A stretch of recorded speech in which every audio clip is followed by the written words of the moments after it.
And we are following some breaking news right now. A mother with a baby shot and killed a suspected home invader in Joliet overnight. Another in a series I like to call You Won't Hear It in the Mainstream Media.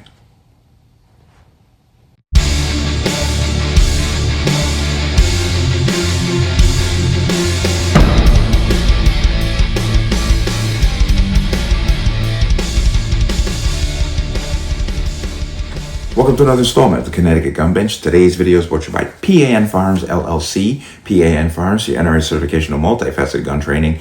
You can reach us at 203-300-6343 or use our website at www.panfirearmsllc.com. As always, there'll be a link in the description box below. If you like channel, like content, what I do, you can support me with a link. Everything's appreciated. Online store is open. CGB20 will get you 20% off. Free shipping. Connecticut residents, I can't help you with the sales tax, but CGB20 will get you 20% off. Take advantage. Let's talk about this. And this, once again, is a story you won't hear in the mainstream media because a person used a firearm in a positive manner and basically protected themselves and their child. You won't hear in the mainstream media because it won't fit the narrative. But I like to talk about stories like this. But this is coming out of Joliet, Illinois. A woman was home with her infant child, and a career criminal, which is always the same story no matter how many times you hear it, broke into her home. She then hid herself in a closet with her baby as this man was ransacking through her house. Apparently, he came into the room where she was hiding, and well, let's go ahead and get some information. A disclaimer, the video I'm using for commentary purposes only. It will be edited for potential copyright infringement, but it is being used to create discussion. And we have new details about the man that was shot and killed during a home invasion in Joliet. Will County Coroner identified the man as 36-year-old Shelby Hurd.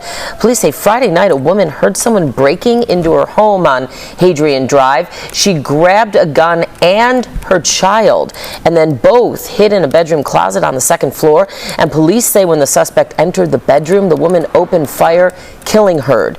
Police say the woman did not know who Hurd was. Heard that and you saw that. Good for her. Good for her. She was hiding from the man. He broke in. He's armed with a screwdriver. That's a weapon, whether you want to admit it or not, which can be just as lethal as a firearm. The only positive thing is that she was armed and she dispatched his behind. She just saved the taxpayers a whole lot of money at both ends. Not only the trial, but putting this guy in a prison system so for him to get out years later to go off and do the same damn thing again. Applause to her. She did what she had to do. I'm sure she has some form of PTSD. You're taking another life, but imagine the consequences if she had not been armed. It could have been a much more horrific situation. Let's go ahead and come in here. Mother hid from home invader in closet with a baby, then shot thug in the head, police say.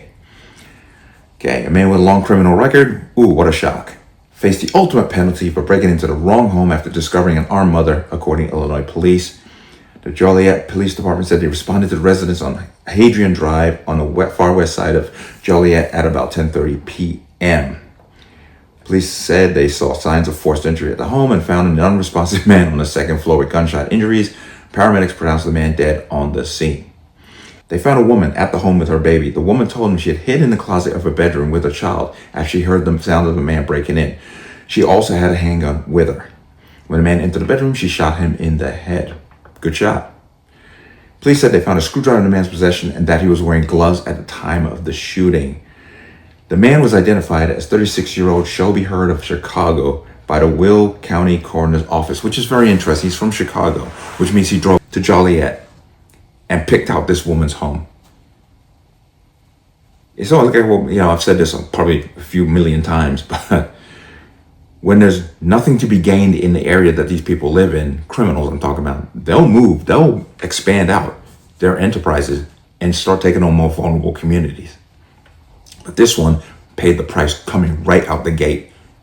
But Hurd had been convicted of burglaries in 2022 and 2023, as well as identity theft and burglary in another county. He had been paroled on February 24th. Didn't take him long to get back into business, did it? But it's funny, Convicted of burglaries in 2022 and 2023, and he's already out. Not even a year. Not even a year. Amazing. Quote, the information we have and the evidence found at the scene indicates that Heard was at the home to commit a burglary.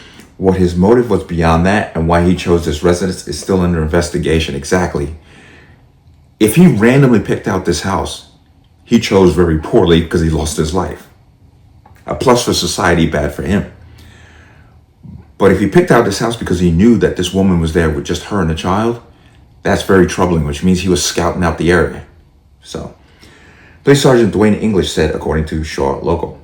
English said the victim did not know the suspect and that the mother and the child were the only people in the home at the time of the attempted robbery. Let's go ahead and come out of that. Like I said, imagine she wasn't armed. Imagine if this guy had been scouting that area and scouted her house and knew it was just her and that child living there and broke in. If she wasn't armed, what story would we be hearing today? What we really should be talking about is a failure of a justice system, as this man is clearly a repeat offender, and yet they keep letting him out. He barely did a year for being convicted of burglary. He got out, not even a year, and he's out in the streets. And what's he do? Goes out, commits a burglary. We got to start making people accountable for the behavior. Well, but this man here paid the ultimate price for his career choice, and I have no problem with it. Kudos to this mother. You did what you had to do. I hope her and her child come through it okay, because it is traumatizing. But she did what she had to do. Literally, it's him or her. She made the choice for him. I have no problems with that. Let's give her a round of applause. But let me know what you think. As always, you can leave your comments in the comment section below. And as always, any statements of violence or statements that lead to violence will be removed. Please like, share, comment, subscribe. Don't forget to hit the notification bell so you're notified the next time the video goes live. I'm going to see you on the next one. Peace.